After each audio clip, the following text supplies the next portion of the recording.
Hello students, आज हम ninth science के अंदर first chapter matter in our surrounding उसको डिटेल से पढ़ेंगे और समझेंगे।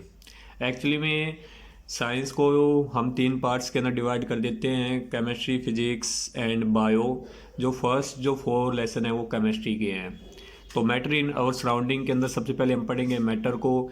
देखिए, मैटर होता क्या है। मैटर कोई भी एक ऐसा सब्सटेंस होता है जिसका अपना मास और जो स्पेस को ऑक्यूपाई करता हो। तो हम बोल सकते हैं matter is the substance which have mass and occupies space, जिसका अपना मास हो जो स्पेस को ऑक्यूपाई करता हो। एक बार मैं यहाँ पर मास को डिफाइन कर देता हूँ। देखिए, मास का मतलब क्या है, number of atom present in the substance. जितने नंबर ऑफ एटम जो प्रेजेंट हैं वो ही उसका मास होता है। और ये जो मास होता है ये कभी भी चेंज नहीं होता है। अगर आप मून के ऊपर किसी भी सब्सटेंस के मास को मेजरमेंट करोगे और अर्थ के ऊपर करोगे, दोनों का बिल्कुल सेम होगा। और मास को हम मेजरमेंट करते हैं किलोग्राम के अंदर। तो मैटर कोई भी ऐसा सब्सटेंस जिसका अपना मास हो और जो स्पेस को ऑक्यूपाई करता हो। जो मैटर होता है वो बहुत ही छोटे छोटे पार्टिकल्स से मिलकर बना होता है। Matter is made up of tiny particles.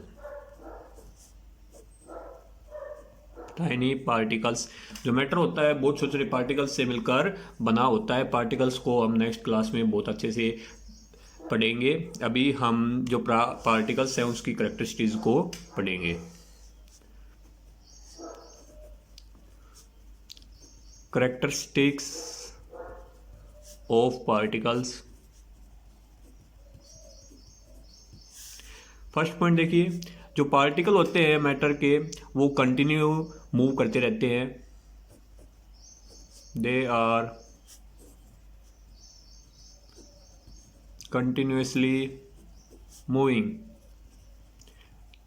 जो पार्टिकल होते हैं मैटर के वो हमेशा मूवमेंट में रहते हैं, कभी भी रेस्ट में नहीं रहते हैं। Second point, they have space between them. जो पार्टिकल होते हैं मैटर के उनके बीच में स्पेस होता है। They have space between them. Third point, जो पार्टिकल्स होते हैं मैटर के वो एक दूसरे को अट्रैक्ट करते हैं। They attract each others. अब हम इन करेक्टरिस्टिक्स को एक्टिविटीज़ के द्वारा जानने की कोशिश करेंगे। सबसे पहला देखिए, पार्टिकल का हमारा पहला पॉइंट क्या था, they are continue moving. Particles of matter continuously moving. अब देखिए, इसको हमें एक एक्टिविटी से जानने की कोशिश करेंगे। एक ग्लास वाटर लीजिए, उसको टेबल के ऊपर रख दीजिए और वाटर के अंदर कोई भी मूवमेंट नहीं होनी चाहिए। फिर क्या करो, उस वाटर के अंदर जो आपने ग्लास के अंदर ली थी उसके अंदर 2 से 3 ड्रॉप इंक की डाल दीजिए और कोई भी मूवमेंट नहीं करवानी है। तो आप ये देखोगे कि जो इंक है वो कुछ समय के बाद पूरे के पूरे जो वाटर है उसके अंदर मिल जाती है विदाउट एनी मूवमेंट। आपने कोई भी मूवमेंट नहीं करवाई थी। तो इससे क्या पता चल रहा है, इस एक्टिविटी से ये पता चल रहा है कि जो पार्टिकल्स होते हैं मैटर के वो कंटिन्यू मूव करते रहते हैं। अब एक बार खुद सोच के देखिए, अगर वे मूव नहीं कर पाते तो क्या जो इंक आपने वाटर के अंदर डाली थी क्या वो पूरी ग्लास के अंदर फैल सकती थी? नहीं फैल सकती थी ना। तो इससे ये सिद्ध हो सकता है कि जो पार्टिकल्स होते हैं मैटर के वो कंटिन्यू मूव करते रहते हैं। आप इस एक्टिविटी को अपने घर पर कर सकते हो। अब देखिए, इस एक्टिविटी से जो मूवमेंट होती है उस मूवमेंट को हम चेक करेंगे एक बार। मूवमेंट इज, देखिए जो मूवमेंट होती है वो सबसे कम होती है सॉलिड्स के अंदर। Minimum in solids. जो पार्टिकल्स की जो मूवमेंट होती है वो सॉलिड्स के अंदर सबसे कम होती है, लिक्विड्स के अंदर ज़्यादा होती है as compare to solids, more in liquids. Third point, और गैस के अंदर सबसे ज़्यादा मैक्सिमम होती है, सबसे ज़्यादा होती है एज कंपेयर टू सॉलिड या लिक्विड, बहुत ही ज़्यादा होती है। इसका आप एग्जांपल भी ले सकते हो। आप अपने रूम के अंदर एक कॉर्नर के पास थोड़ा सा परफ्यूम का स्प्रे कर दीजिए, कुछ समय के बाद आप देखोगे जो परफ्यूम है वो पूरे रूम के अंदर हो जाता है। इससे क्या पता चलता है, जो परफ्यूम है के जो पार्टिकल्स हैं वो कंटिन्यू मूव करते जा रहे हैं और पूरे के पूरे रूम में फैल गए हैं। ये हमारा ही फर्स्ट करेक्टरिस्टिक्स थी पार्टिकल्स की, उसको हमने एक्टिविटी से जाना और उनकी मूवमेंट को हमने चेक किया। अब सेकंड एक्टिविटीज़ हमारी थी जो स्पेस वाली, particles of matter have space between them.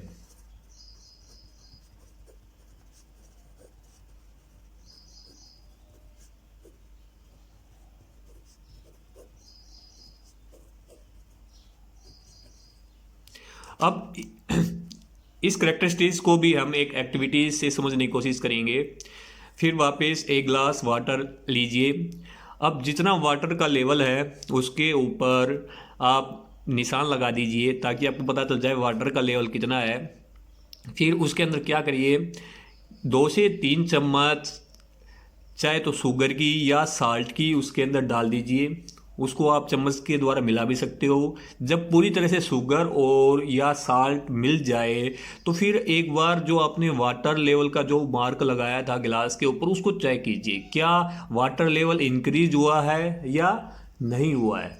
आप देखोगे कि जो वाटर लेवल है वो पूरी तरह से सेम एज इट इज जैसे पहला था वैसा का वैसा है। तो फिर जो आपने शुगर या जो साल्ट डाला था वो कहाँ चला गया, वो जो वाटर के जो पार्टिकल है उनके बीच में जो स्पेस होता था उस स्पेस के अंदर शुगर के और साल्ट के पार्टिकल चले गए थे। इस एक्टिविटी से हमें ये पता चलता है कि जो पार्टिकल्स होते हैं मैटर के उनके बीच में स्पेस होता है, और ये जो स्पेस होता है पार्टिकल्स के बीच में वो सबसे कम होता है सॉलिड्स के अंदर,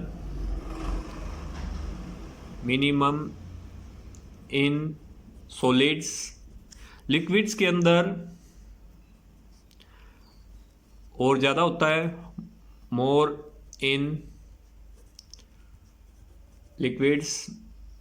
और गैस के अंदर सबसे ज़्यादा होता है, मैक्सिमम इन गैसेस। अब हम हमारी थर्ड एक्टिविटी, जो पार्टिकल्स होते हैं मैटर के वो एक दूसरे को अट्रैक्ट करते हैं, इसको समझेंगे।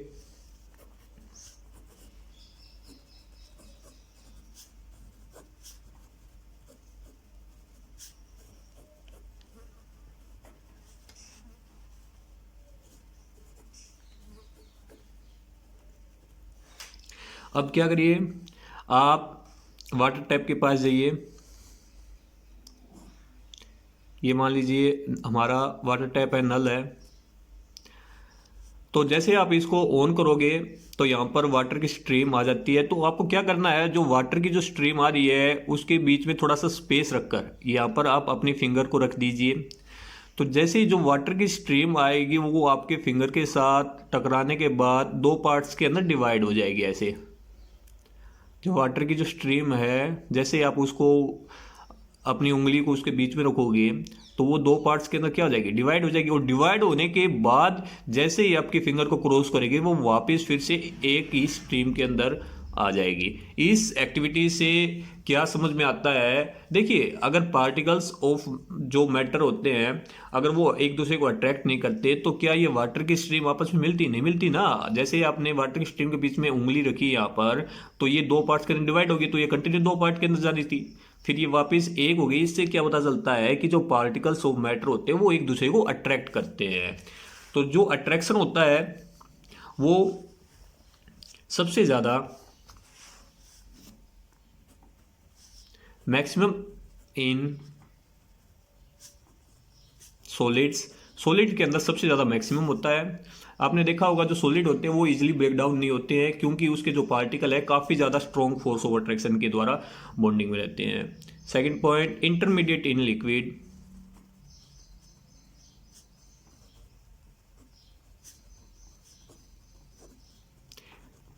लिक्विड्स के अंदर ना तो ज़्यादा होता है ना ही कम होता है, और नेग्लिजिबल इन गैसेस, गैसेस के अंदर बहुत ही कम होता है, बिल्कुल ना के बराबर। अब हम नेक्स्ट वीडियो के अंदर स्टेट ऑफ मैटर को डिटेल से पढ़ेंगे। Thank you.